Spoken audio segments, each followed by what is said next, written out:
Hi, and welcome to a new episode of the Today in Manufacturing podcast. I'm Anna Wells. With me today are an entirely new guest crew here. We've never done this panel combination before. We've got Andy Zoll, and for the first time ever, Nolan Beilstein. It's like a hockey line change. I know. So exciting. We are the editors of Manufacturing.net and Industrial Equipment News, and we all have many years of experience covering the manufacturing industry. So each week, we take the 5 most popular stories on our websites, and then we talk about our opinions and the implications of those stories. So as we go forward, please make sure you like, subscribe to, and share the podcast. You could also help us by leaving a positive review, or any review, but hopefully positive, on Apple Podcasts or any of the other platforms that you might use to listen to our program. And finally, to email us, you can reach us at Andy, Anna, or Nolan at IEN.com with email the podcast in the subject line. David and Jeff are both out this week, but you can also email them, David or Jeff at IEN.com, especially if you want to complain. That's where the complaints go. That's the complaint department. We're live every Thursday at 2. Subscribe to us on YouTube at IEN Magazine to get a notification when we go live week to week. You can join the chat. Usually it's a pretty active group, so we like to see you week to week. All right. Before we get started, we're going to bring you a message from our sponsor this week, who is QAD Red Zone. So a big part of maintaining a functional and efficient manufacturing environment is to understand what it takes to make a team work. And for a business like Nuco, who has been proudly making high-quality adhesives in North America since 1988, empowering and motivating its employees is a critical objective. This is why Nuco set out to find solutions to bring technology to its workforce in order to aid the team in goals around productivity and compliance, meanwhile boosting morale. In this exclusive webinar, we have a great group of leaders discussing how this was able to come together, both from Nuco and also from QAD Red Zone, the tech partner whose solutions help Nuco achieve the benefits that were discussed in the event. So make sure to register today. I was the host of that webinar. It was really interesting talk if you get the chance. So, all right. Without further ado, are you guys feeling ready? Yeah, I think so. I was trying to think of a metaphor for this experience, and I was either between the understudy finally gets his shot or the lifetime minor leaguer is finally called up to the bigs. Ooh, I like those both. It's your one and only chance, I'm sure. I guess we'll see how it goes. And then at the end, we'll find out if it's a Karate Kid metaphor. Maybe you'll outdo everybody. One can only hope. Yeah, we'll see With what no happens. training at all, I will beat everybody. With no training at all. We just got this guy. He was in the parking lot hanging out. I don't even know who this guy is. Andy, feeling good to go? As good as I ever am, yes. Yeah, it was kind of a quiet week this week. A lot of the team was out at IMTS, so the office was very quiet. And normally I like that because my house is loud with the 3 young kids at home. So when I get to the office and it's quiet, it's a nice reprieve. But even by the end of the week, it was a little too quiet for me. We kind of sat in the dark and just got a ton of work done, which is probably what we should be doing anyway. I'm feeling very productive, but also like a little more insane than usual. So it's better to have noise, I think. Yeah, I think that's right. All right. Well, let's kick off with our 5th most popular story this week, titled Fake Engineer Gets Prison for Forged Qualifications. A former top official at South Africa's state-owned passenger railway company received a 15-year prison sentence for faking his engineering qualifications. Daniel Timkulu resigned as the head of engineering at the Passenger Rail Agency of South Africa, or PRASA, I think. Shortly before he was arrested in 2015, he was convicted of 3 counts of fraud and forgery in 2022. As PRASA's head of engineering, Timkulu was behind a deal worth more than $100 million to buy dozens of new train locomotives from Spain, which were then found to be too tall for South Africa's rail network and couldn't be used. A report said that more than $7 billion may have been lost to graft at some of these state-owned companies, including PRASA, due to high-level corruption, including bribes and kickbacks. Timkulu claimed to have a master's degree from the university in South Africa and a doctorate in engineering management from a university in Germany, neither of which were true. He also faked a job offer from a German company that resulted in his salary being increased from around $90,000 a year to $155,000 a year, pretty enterprising scheme here that netted him some benefit, at least in the short term, but not forever. Andy, what do you think? Certainly not forever. Admiring the hustle / broader discussions of resume inflation aside, I think it's important to talk. I mean, this is obviously a very unusual case. This is obviously a serial liar who got way in over his head. But more broadly, just kind of shows the importance of having strong watchdog protections in place, not just for state-owned companies, wherever they might exist around the world, but just for any government agency that allocates contracts at all, which they do by necessity, from big infrastructure projects like this all the way down to IT and basic office functions. But it's very, very easy in any of those scenarios for corruption to gain a foothold, because if no one's paying attention, then you have companies who want access and all these potentially millions of dollars in contracts, and then officials who may or may not be okay with lining their pockets. So without those protections in place, and it's not a government is corrupt thing, it's more of just a humans are corrupt thing. It's if you allow things to slide down this way, then this can happen. Maybe not to this extent, but and this was uncovered by a special investigation, but the idea that there is oversight and audit roles in place for these types of agencies and contracts, basically that hopefully makes it so you don't have to try and claw back $7 billion after the fact. Oh my God. Yeah. I mean, it was just reading about the train car thing, where the too tall of train cars, I just can't even imagine standing there the day those got delivered. It's just like unbelievable. Somebody with the ruler up on top. I know. Just being I have some bad news. You know what? I wonder what would happen if we took the wheels off. Nolan, what did you think about this? Fake it till you make it, or try to not fake it, maybe? You can fake to an extent. I mean, we've all taken liberties on resumes, right? We have, Nolan. Am I the only one that's done that? Just... I was reading into I'm guessing how he got exposed, and with the deal about the locomotives being too tall. And I guess they need to be a certain height to be below the overhead power lines.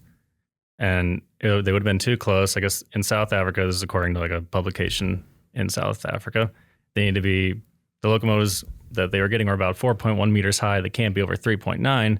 They're about half a foot too high, but the power lines are 4.5 meters high. But since there's poor maintenance, I guess they sag and hang a little lower. Ooh. So in theory, they would have been below. But I mean, this guy obviously wasn't accounting for all that. It's just I don't know. Is that how they caught him? I'm guessing that's just... Somebody screwed up that badly, and we decided to find out who screwed up that badly. You know what? Maybe we should look into it. Yeah. They said the safe distance between a roof and a cable is 150 millimeters, which is, for us Americans, about 6 inches. So they were close. You would think the trained person would think of that, and he clearly didn't, because he was a fraud. Wow. That's horrifying. I mean, I think, I agree with you guys both. It's just it's a good reminder, I think, about the due diligence that has to take place. Like you were alluding to, Andy, it's so easy for this to become, no pun intended, like a runaway train once it starts here, and then all the people who want to get involved along the way. But just because this took place, thousands and thousands of miles away, I think it's still a stark warning for us. We've covered this in other ways. Manufacturers with really strong brands and verticals, from food to automotive, employing workers, for example, under the age of 18 who were hurt on the job, and then they blame a temp agency for that. I mean, we've seen that happen here every few months. We cover something like that. And I think companies need to do better. I think there's ramifications for taking somebody on at their word, whether that's a person and their resume, or maybe it's a temp agency, or maybe it's your HR department. I mean, there has to be multiple layers involved here in order to make sure that this stuff doesn't happen, because, man, I know that 7 billion number was the graft total estimate, but how much these train cars cost, I have no idea, but it could not have been cheap to figure that problem out. So maybe just try to not get there. I was also wondering, obviously this guy's lack of qualifications affected his performance, but are there ethical dilemmas to hiring someone who doesn't meet your qualifications for a job if the company is aware of it?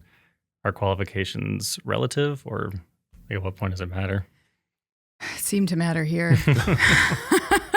And you'd think whoever hired this person also got in trouble for not doing their job, but given the amount of graft going on here. Yeah. You kind of wonder. Yeah, you do, and exactly where are those ethics applied? Because does it have to be some sort of critical industry? Like if we hired somebody who lied about having a journalism degree or something well, all right. I mean, if that's what you did, Nolan, it's too late. You can be honest about it now. We're not going to probably fire you at this point, but I'll ask around. John, who's watching us live right now, says, "Oops," all caps. Resume inflation taken to a new level. Yes. I like that resume inflation. Yeah, there's inflation, but there's also making up degrees and the leveraging a fake job offer. That's kind of impressive. Yeah, actually, that no one even thought to gold standard double a salary. You might as, I mean, don't do that. No, bad idea. No. All right. Our next most popular story this week, former iPhone mastermind Jony Ive has reinvented the button. Jony Ive spent 27 years at Apple, including as its senior VP of industrial design and chief design officer before leaving in 2018 to start his own design firm. Ive's firm Love From has teamed up with fashion brand Moncler to produce a new jacket, which took 4 years of development time, culminating in the redesign of the humble button. The jacket features multiple swappable layers that range from a down vest to a parka or a hooded poncho. But the designers wanted the modular jacket to require less fussing with buttons and zippers. So Ive invented the Duo button, which relies on magnetism. The magnetic buttonhole is described as a donut shape, where once it makes contact with the button, it pulls up a piston from the button base, which fills the donut hole and joins the two pieces with a satisfying click sound. The result is a joined fastener that now becomes pressable to release. I've said simple connections in apparel already existed, Velcro, for example, but they weren't satisfying like this new button, which has been likened to a fidget for being enjoyable or even soothing to use. I don't know about you guys. My kids are obsessed with fidgets. Maybe I've undervalued their importance in the fashion industry. I don't. Just get them this expensive layered coat to play with instead. Yeah, I'm sure it's like $7,000. But so I'm interested to get both of your perspectives on this. We'll start with you this time, Nolan. But do you think that the button needed a redesign? And if so, like, is this compelling for you? I mean, I guess I don't know. It made me think, like, what else in our closet needs a design revolution? I mean, he said zippers were too complicated, but he said zippers were too hard. That was I thought that was an interesting quote from Ive at the end of the article from Fast Company or Forbes, who ran the article. They said, he tried the zipper, but it was too hard. Is this the start of clothes becoming the latest tech gadgets, like in Back to the Future? Are we allowed to say movie names? Yeah, I think it'd be fine. Cease and desist. I think you wouldn't can. be the first time. Yeah. Where like the clothes shrink to fit him and they dry instantly, and the shoes like lace themselves. We've talked before about electronics and things embedded into IoT stuff, embedded into clothes and stuff like that. But those are. I mean, that's more electronics. This is just purely. It's like a multi-part button with a magnet in it, right? I mean, it's just kind of. Yeah, elegantly putting these two very old things together to. It's a very nice magnet system that becomes its own pressable button. Yeah, which is kind of cool, but it definitely is not maybe necessary for humanity's survival. I don't know. I mean, they said it was 4 years, right? How long did they work on the actual button? Because the whole coat is 4 years, right? 4 years, yep. And how much of that 4 years is the button? I don't know. It did say that the coat itself, they tried to remove as many seams as possible. So it sounds like they did a lot with like trying to use like single sheets of fabric. And so I think the coat design itself was like also something that was pretty unique and interesting, but again, for rich people. Andy, what did you think about the button? Well, first of all, I saw this headline earlier in the week and then didn't look into it any further until I started preparing for this. So I thought it was like an electronics button, like on the iPad for like 3 days. But it's just an actual clothing button. There was no way to put that in the headline, Andy. No, I get it. It was too No, it was a good headline. Weird to say. It was perfectly fine headline. I just, we always say, actually read the article. I should have actually read the article. No, this is, it's an impressive bit of innovation, like I said, from a couple of things that have been around a while. Whether it has broad appeal, I mean, I could see this being applicable in the high-end outdoor gear market for people who want to just be able to snap on and snap off layers really fast. But beyond that, I don't know how broad its appeal might be. I did wonder if it might have applications elsewhere, because we deal with fasteners a lot. Manufacturers obviously deal with fasteners a great deal. So if there's a part that maybe doesn't need as strong a bond as a nut and bolt, could they, put one of these style components in there, make it a little easier on themselves? Mm-hmm. I don't know the answer to that, but maybe. Yeah, I would be down. I would be down for this for, those in like RC cars, for example, how you have to take the back off to replace the batteries and you have to unscrew the. Oh, okay. Maybe something like that. Sure. Maybe not quite so inaccessible. Yeah. But I also thought it was a fun story to cover. It was a really unique idea. Ive has talked about how this project was one that he did not because of the money. It sounds like he's at that point in his life where he's just choosing stuff based on like how interesting it is to him and what he's going to learn. So, and to be honest, like, it would be nice if we all had that option when selecting work. He's estimated to have a net worth somewhere in the hundreds of millions of dollars. Notably, too, I thought this was interesting. When Jony Ive left Apple in 2019, the company's stock loss was $9 billion. That's how much he meant to Apple. He started at Apple, I think, in the 90s, and he was really credited with a lot of their most unique market entries with design. So I don't know. I was interested to see his name in the news, because we haven't really heard from him since he left Apple. So. Well, he's been working on this coat for 4 years. 4 years. He's been working on a button, and we'll see if that gets the market moving. I don't know. We have a comment here from John. He says, this is pretty good. Okay, John likes it. Darn button-down shirts that have been dry cleaned are a bear. I know. I mean, they are, though, and if you've got like a suit jacket, though, like the button thing, that's like a classic move. Like you stand up and button the thing. That's like true. I don't know if a satisfying snap would have the same effect. It takes away from the classiness of it all. The satisfying snap? Yeah. Yeah, but I mean, like, I used to be like, oh, I'll never drink a wine that's not have a cork. These screw tops are. But then you realize, like, the quality of the screw top is just better, even if you don't, like, personally like it. And, I mean, no? No, I get that. You lower your standards as you are longer in the... That's not what I was saying. Okay. But yes. Yes. All right, moving on to our third most popular story this week. 150-year-old steel pipe maker closing Illinois plant. Wheatland Tube traces its beginnings back to 1877 when John Meneely, founder of its parent company, began selling pipe, valves, and fittings in Philadelphia. Now the manufacturer has announced it is closing its plant on the south side of Chicago and laying off more than 230 employees. Layoffs will reportedly begin on November 1st and continue throughout next year. Wheatland did not provide an anticipated date for the factory's closure. The company, a subsidiary of the nearly 150-year-old Ziegelman Industries, has other plants in Ohio, Alabama, and Missouri, and no plans to shutter any of them.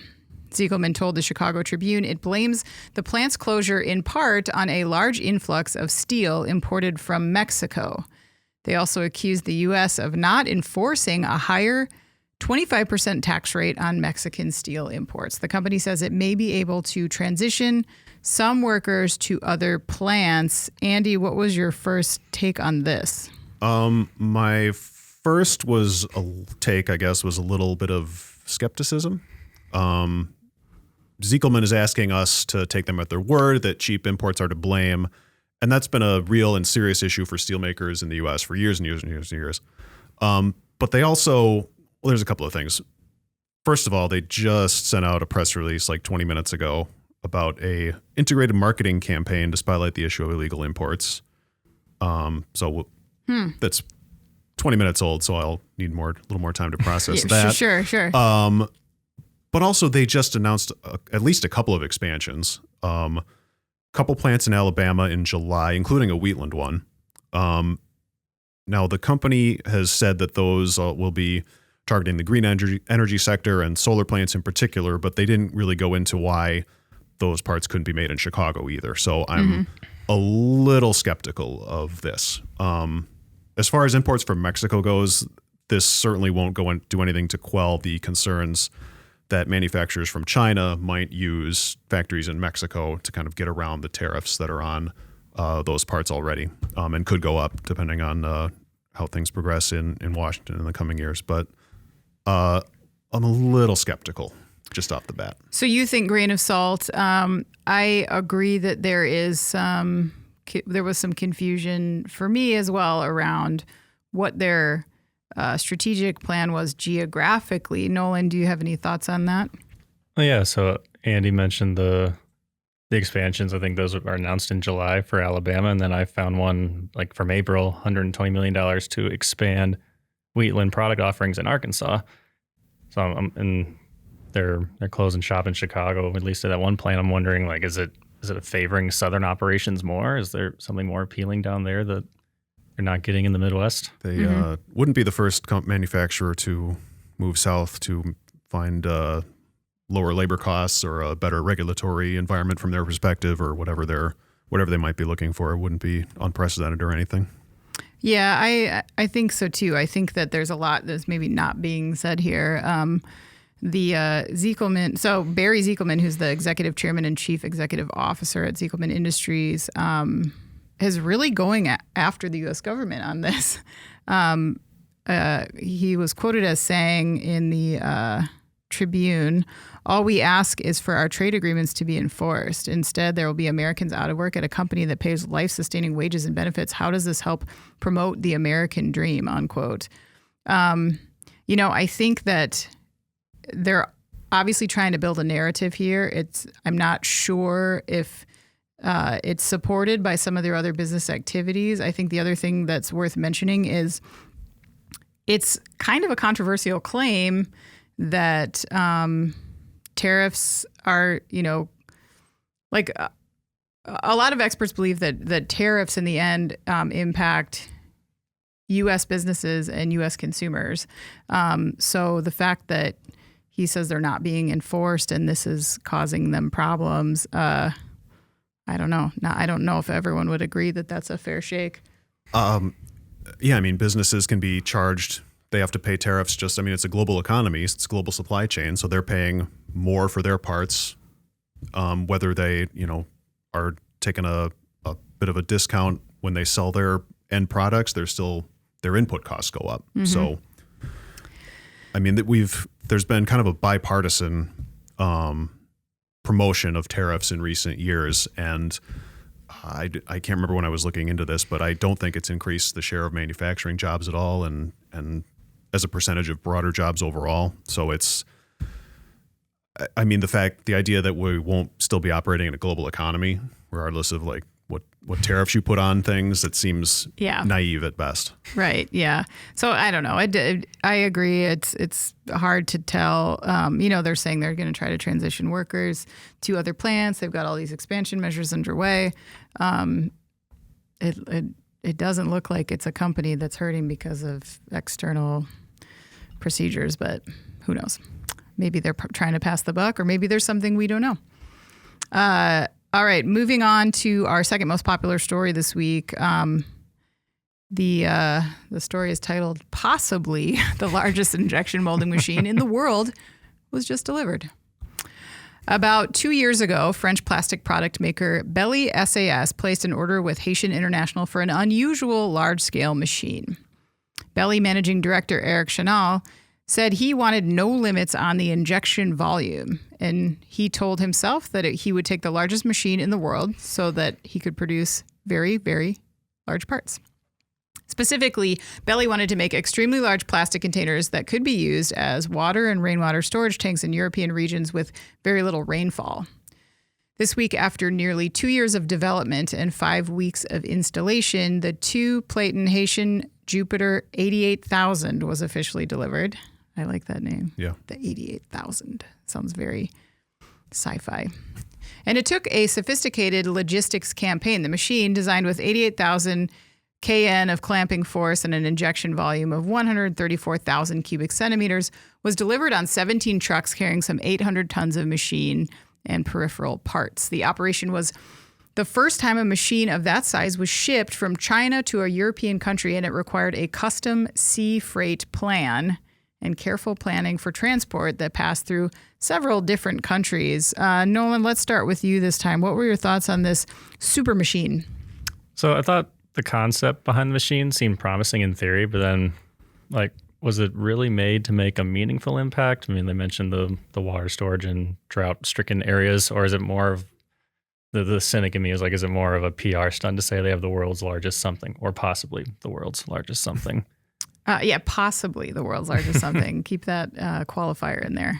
And then, like, it's talking about plastic and how it would work with that. The stigma surrounding plastic is that it's not sustainable. But then I read the article and looked at all it took to build and transport this machine, because it went from China to Europe, had its own freighting, like they contracted a freighting path to get there, 17 trucks to move it all. Like, it just seems like that. How much does that really help with the plastic existing stigma that plastic is not sustainable? So you think the whole thing is not sustainable? I just don't. You're not in love with it? No, I just don't know if it feels necessary. What do you think, Andy? I mean, it's certainly not sustainable, just from a environmental perspective. So this is, I did some rudimentary math here, which is always dangerous for me. But David's usually the mathematician, all right, and he's not here. He so. can double check me later. So if I'm reading it right and doing the math correctly, the footprint of this thing is 90 feet by 30 feet by 20 feet. So Ooh. that's, without exaggeration, this is a house-sized injection molding machine.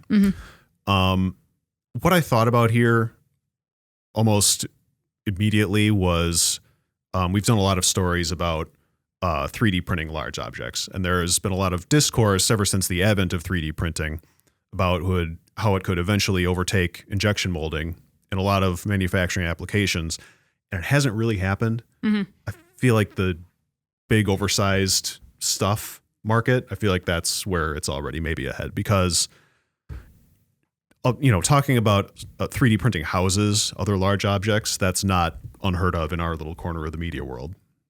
Whereas this is possibly the world's largest injection molder that was shipped with 17 trucks and with a comprehensive sea logistics plan. I mean, the world's largest 3D printed building right now, I believe, is a barn in Florida that's a little more than 10,000 square feet. So I'm with Nolan on this. I'm not sure how practical this is in real terms. So I guess we'll see if it's really alleviating droughts in Europe. We'll see. We'll find out quickly. Yeah. So possibly the world's largest 3D printed barn. Is that what you're referring to? Yes. I can't say definitively, but who's to say? According to Google. I love the word possibly, like how we use reportedly and allegedly when we're writing articles. Like, it just means, okay, it may not have happened. I said allegedly. Yeah, read it, but we're not sure. But really, what's a bigger one? I mean, it seems like it might be the biggest. Yeah, possibly. I thought it was a cool story. Again, it's like, is it a gimmick? I don't know. It was interesting when you consider that the vast majority of injection molding technology is made overseas, and the impracticality of moving something like this, right, from Asia, which is where most of it is being made. Forbes says that every year American companies spend $8 billion on mold tooling, which I found to be interesting because there's a company called Mantle that Forbes covered earlier this summer. They're a 3D printing startup, and they were talking about how Mantle is trying to bring some of those, the tooling back to the U.S. and make it affordable, because apparently it's the tooling is the most expensive part. So, in a nod towards 3D printing, not as a replacement for the injection molding process, but as a way of building it up, they're trying to create, it's a hardware, software, material solution that uses 3D printing metal to make ultra precise steel injection molds in less time and at less cost than traditional processes. So the idea would being like, can you make it here? Can you make the tooling here? So you don't have to outsource it all to Asia. Make it economically viable to do it here. Yeah, because it's really not right now. So it would be interesting to see, because if you think about this, like something like this coming from Asia to the United States, like how cost prohibitive that would quickly become when you consider that logistics portion of it. Like, that's outrageous. So I would say keep your eyes peeled maybe for some of these newer developments and what they could mean for domestic production here. All right. Our number one story this week. Kawasaki heavy plant raided for ship engine tampering. A Japanese plant operated by Kawasaki Heavy Industries was raided after the company admitted to misconduct that involved two-stroke diesel engines used in commercial marine vessels. The day before the raid, Kawasaki Heavy released a notice that revealed wrongdoing in nitrogen oxide emissions verification tests for its ship engines. The notice stemmed from an internal investigation that found data had been altered for 673 engines manufactured from year 2000 onward. Kawasaki Heavy's investigation determined that the company had manipulated testing equipment to alter shop trial fuel consumption rates, ensuring they complied with customer specs. The company now plans to investigate if the engine's emissions actually exceeded regulatory limits and if any engines made before 2000 were affected as well. The Japanese Transport Ministry recently encouraged ship engine manufacturers to investigate potential tampering after subsidiaries and units of Japanese corporations IHI and Hitachi Zosen were found to have falsified fuel economy data. In response to the issue, Kawasaki Heavy announced the establishment of the Special Compliance Promotion Committee, which will investigate the situation and analyze the cause. It sounds like many companies need to come up with their own committees here. It seems like a problem that is very prolific right now. Andy, what did you think about this story? First, I love the name Special Compliance Promotion Committee. It's the best. Love that. Yeah. Anyone who's been in our industry as long as we have, I suspect the first thing they thought of when they heard nitrogen oxide testing manipulation was the auto industry. Mm-hmm. That's, of course, what a number of companies were accused of in the not too recent past, most famously Volkswagen, where the legal fallout that's what was from 2015 that was first unveiled, and the legal fallout is still ongoing. Yeah. The company's now former CEO, who was in charge at the time, is going on trial for fraud starting this month, so 9 years to get to that. Now, VW implemented software in the cars themselves to manipulate emissions levels during emissions testing, outside emissions testing. This, I believe, is Kawasaki reportedly manipulating the testing equipment itself. Mm-hmm. So not the same thing, but a couple things. It goes to show that governments and companies that are demanding cleaner and cleaner systems as we try to fight climate change overall, once again, there needs to be oversight because it's going to be really, really tempting, just human nature, to just kind of find an easier way out than actually doing the work of cutting emissions on these systems. And I know a lot of the engines here, a lot of this work predates the VW scandal, but it also might show that maybe companies needed to learn a little bit harder lesson from that if it's still going on. And given that there's still been no consequences for the then CEO of the company up until now. We'll see what happens with that case moving forward. Yeah, I mean, he did lose his job, but I agree that Volkswagen that Volkswagen is still recovering from that, despite how long ago that actually took place.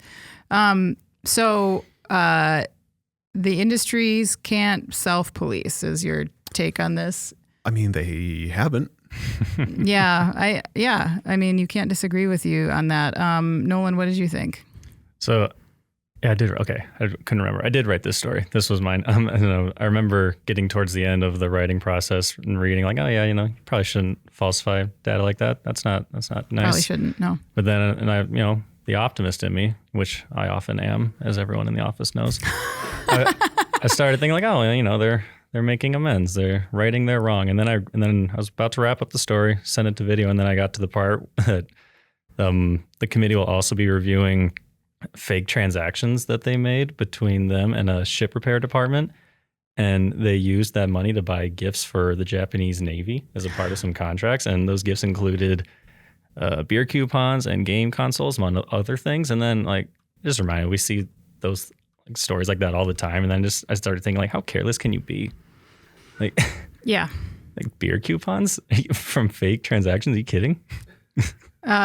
Well, it sounds like they got away with it for a while. I mean, At least it wasn't like something ridiculous like the CEOs that buy oceanfront property in Portugal or whatever. Like True. they kept it minimal this time, just beer coupons. See, that's how you get away with it. You just you slow play it. You don't buy the estate in Yeah. Portugal. You- You buy the beer coupons for the military contractors. You start by lying on your resume, but just like some little lies, right? And then you start buying the beer coupons.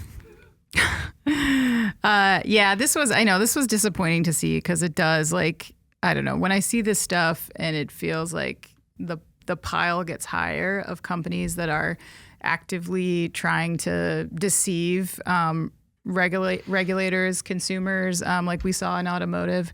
Because after the Volkswagen story broke, multiple automakers were then implicated in the same type of schemes.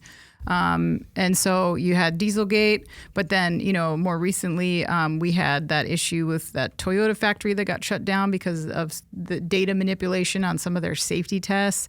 Now you got Kawasaki. These are big industry brands. So to me, it's like even more disappointing to see that because it just feels like, okay, if these guys are all doing it, if they can't even play by the rules, then, how do you expect smaller operations with smaller budgets and fewer people to comply with these regs if they're saying, like, we can't do it, even though I think that they can. To me, it's hard to not point at this and see like a win-at-all-costs culture that's sort of driving this. I think in this case, Kawasaki gets to be the hero and point the finger at rogue individuals because they're like, oh, yeah, you're right. We did look and this is happening here. We had no idea. But to me, that's like a problem with culture. It's a problem with processes more than likely that this was not uncovered by now and that people that are in these roles are feeling like they need to do this. If your company is very above board and serious about regulatory compliance and doing it for the right reasons, I feel like you don't have these people going rogue and saying, like, let's game the system. Wasn't pleading ignorance like the ultimate cop-out? And then everyone says, well, you're supposed to know everything that's going on, even if it's being done secretly. Exactly. Like, oh, we didn't know. There's always a fall guy, but it's your culture that allows that to happen in the first place. So obviously they're trying to pin it on someone that's not just the company overall, but... Yeah, I agree. I mean, I don't know. I'm sure that there will be some people who lose their jobs over this, but will they be the right ones? All right. Well, before we move on to our, in case you missed it, this week, we are going to hear another word from our sponsor. This week's episode is brought to you, as we said, by QAD Red Zone. A big part of maintaining a functional and efficient manufacturing environment is to understand what it takes to make a team work.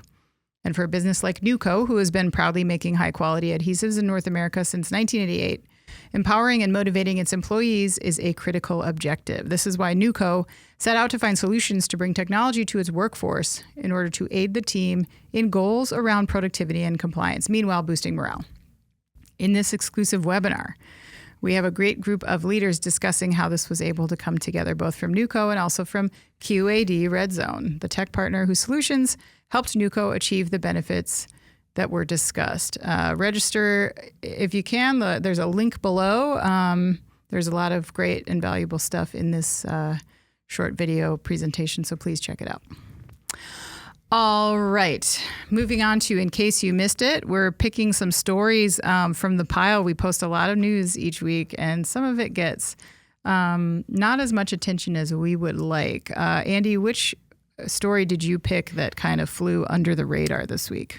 This one ran, I believe, early this week. An arm of Siemens Mobility, the German industrial giant. They're going to establish a new factory in upstate New York that will manufacture trains for what is being called the U.S.'s first true, quotes, true high-speed passenger rail line. That line is going to be from Los Angeles to Las Vegas, so about 2,500 miles away from where the cars and locomotives are being actually made. But nonetheless, it will travel from LA to Vegas at speeds of in excess of 186 miles per hour, which I believe meets the high-speed trains that operate in Japan. It's supposed to be in place by the 2028 Olympics. If completed on time and anywhere near its budget, and if passengers embrace it, which All three of those are enormous caveats. But if they happen, it could, you would hope, lead to an entirely new industry in a space where the U.S. has lagged behind most of the developed world for a long time. So the dreaded we'll see on that for now. But at least in the short term here, it's going to create about 300 jobs, a little bit north of Philadelphia and New York City. Interesting. Mm-hmm. Yeah, I don't know about you guys, but I would definitely get on this before I got on a Hyperloop. 100%. I'm not really a big Los Angeles or Las Vegas guy, but I would totally take that train just to experience it. I love the train. Like, you can go to Europe and just ride the speed rail. Mm-hmm. It's on like night trains. My God, sign me up every time. I know. I feel like the train to Las Vegas would be very entertaining for one reason, and the train back would be very entertaining for another reason. Or depressing. I don't know. One or the other. All right, Nolan, you're first in case you missed it. This better be good. Spent hours deliberating over which one to pick, but eventually settled on one's called SEC settles with manufacturer chairman over false offer for U.S. Steel. And forgot about this story. I think it came out on Monday when we ran it. And the summarized version is that the SEC said it reached a settlement with a company called Esmark and its chairman for announcing a false tender offer to buy U.S. Steel, which we've heard once or twice in the last month or so, currently in the process of being acquired by a Japanese company for $14 billion. Apparently in August of 2023, this Esmark, the company's former CEO, directed and approved a tender offer to buy U.S. Steel for $35 per share, but apparently did not have the financial means to do so. And the SEC estimated that it would have needed about $7.8 billion in cash for the offer, but again, didn't have that. They didn't admit or deny the findings, but agreed to a cease and desist and to pay civil penalties of $500,000 and $100,000. Just put it on the credit card, man. What? More faking it until you make it, I suppose. I guess, but like, how were you planning to make it? That's what I don't get. It's like one of those situations where they're like, someone's going to outbid us. I just want to make it seem like we've got a lot of money right now. Like, do they have a stock in and they just wanted to drive up the stock price? It seems crazy to like pay. Now they got to pay this penalty for nothing. They didn't think anyone would look into it, I guess. Yeah, it's like when you put a fake bid on something on eBay. It's like, I just want to be a part of it, but someone's going to come out and outbid me. You know, but to be honest, like part of this podcast was about like people not looking into it. Actually, a lot of the podcast was about that. So maybe people wouldn't look into it. Yeah. Nobody's watching. Except for the Securities Exchange Commission at the moment, eventually anyway. Yeah, SEC's pretty, they don't have a lot. They catch everything. They got a lot going on, so... all right. So the story that I selected this week is about Apple and how they've added some new health features to the Apple Watch and their AirPods. I caught some details on this, and I think that they were sort of quietly covered when the implications are pretty incredible. So Apple unveiled some breakthrough sleep and hearing health features coming to Apple Watch and AirPods Pro 2 that can really enhance quality of life. One is around sleep apnea notification. So if you have sleep apnea and don't know, a lot of people have to take like a medical test to figure that out because they're asleep. So they don't know. They don't know because they're asleep. They go to a place and do a sleep test, right? You have to do a sleep test. I'm sure if you don't have insurance, it's very expensive.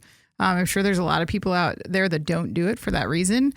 So the idea here is that the watch can sort of serve as a guardian in your sleep and notify you if you're having some of these apnea episodes. So very cool. They're expecting that will receive some marketing authorization from the FDA soon. But the second piece here was what really caught my attention, and that is that Apple's newest AirPods reportedly can also function as over-the-counter hearing aids. Apple says that they use a self-fitting strategy that achieves a similar perceived benefit as subjects who receive professional fitting of the same device. So to me, this is just such a big deal as it relates to cost, of course. Notably, the difference in price between a hearing aid at $3,000 on average versus AirPods at like $250. But also, we know that there's a stigma associated with hearing assistant devices. People they don't like to wear them. So maybe people don't want to admit that they need them. They don't want to be visible. So I think that, maybe helps with someone who's battling those psychological barriers as well. You don't have to get a prescription. You don't have to go through insurance. You don't have to spend a lot of money to do it. And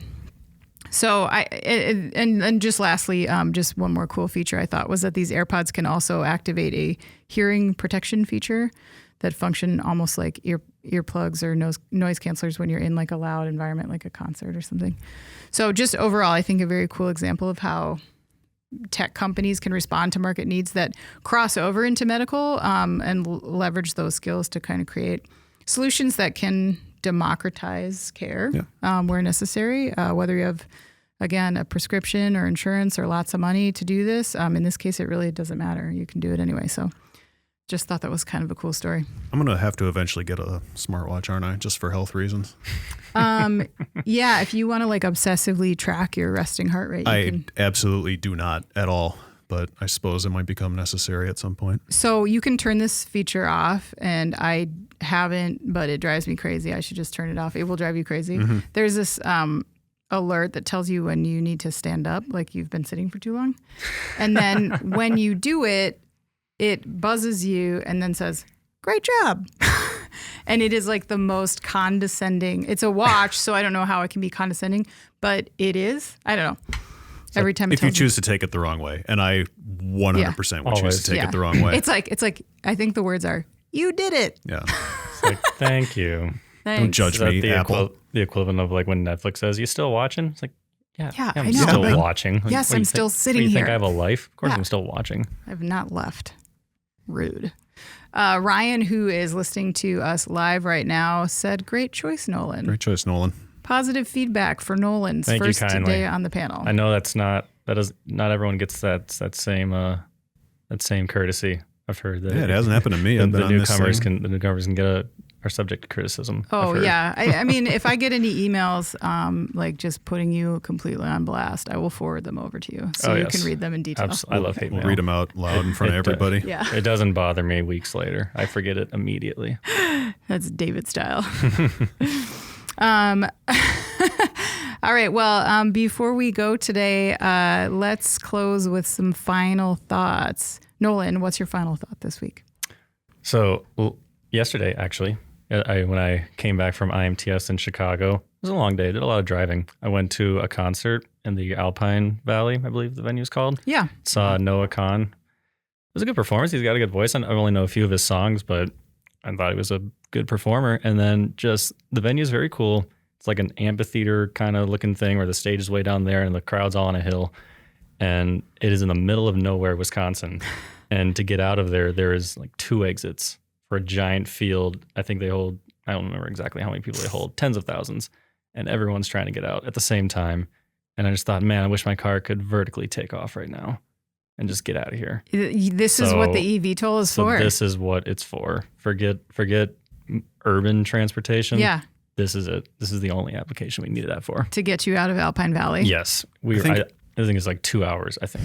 Yeah, I think everyone who lives in this general vicinity has a horror story about Alpine Valley's parking lot. Yeah. Yeah, it's not great. It's just like a big gravel like field. Yeah, do they have like shuttles or anything like that? I saw some buses leaving, but I'm not sure who they were for, where they were going. I did get picked up there in a minivan one time. That was fun. You just run out to the road and jump in, and they then take off, and you don't have to deal with any of that. So, did you know the person? Oh yeah, I just was. You have to go back in time until you're 15, 16, and someone's mom comes in the minivan, drives all the way down from the north suburbs. Mm-hmm. Well, and the messed up part, like, is if you wanted to be in the back to get out early, you got to show up later than everybody else. Oh, mm-hmm. And you're not going to like leave before the show ends, because that's usually when they play their best stuff. Mm-hmm. They say, and then I'm not going to leave before he plays the one of 2 songs I know by him. So. You know what though? Like give yourself like 10, 15 years, and you might start doing stuff like that. I don't know. Like leaving the baseball game in the 8th inning. I've never done that. My dad does it when he doesn't go to games with me, but when I'm there, we stay, unless it's like a blowout or something. Then we're out of there. Yeah, I'm too cheap. If I paid good money for concert tickets, I'm staying. Fair enough. My final thought this week was we We had some like popcorn, specialty popcorn brought into the office this week. As you guys know, someone had bought it for some reason. So there's all these different flavors. And found out that kettle corn is controversial. Didn't know that was a thing. I thought everyone likes kettle corn. Yeah, everyone here does, right? Well, No, I don't think so. So I feel like I'm the only one that does. Nolan does. I do. Okay. So, but we are the only ones. Oh. Like the rest of the office was like, no, thank you. This is not a thing I do. Like one, It's an acquired taste. I'll get that. Why though? why would you deny yourself? Like, I got two sides to that. Like one, why would you deny yourself that simple joy? But two, also cool, more for me. Yeah, I mean, it did work out in the end. The only thing I didn't love is that like I got addicted to all these different flavors of popcorn, and then I like looked them up so I could buy some online, obviously, and they're not available. You have to like buy them. It's just fundraiser popcorn only. So you have to like find a child who sells it. I don't. Really got the market in the palm of their hand. Yeah, I mean, Who was selling it? I don't know. One of our colleagues brought it in, and then haven't seen him since. So Yeah, we don't know how to get in touch with him either. no. He's difficult to find. He just pops out of the ether. Yeah, he's retired and pops in, drops off popcorn and leaves. So I have no idea how to find it again, but that jalapeno cheddar is on my list. I got to find it again. So anyway, I just, for any of you out there that like kettle corn, just know that you're in the minority. You may not have known that. Andy, what's your final thought? I'll be honest, I didn't really have one prepared because I thought we were cutting this segment because of the line change nature of this podcast. But I guess the one thing I did recently, I got to go on vacation, which is always nice. I went to Montana with the wife to Missoula and Glacier National Park. We had a little bit of rough weather, but it was nice. So I will endorse Montana officially on this podcast. Go Grizzlies, right? That's right. That's right. It was a good time. Will you endorse staying in a yurt? Yes, that was fun.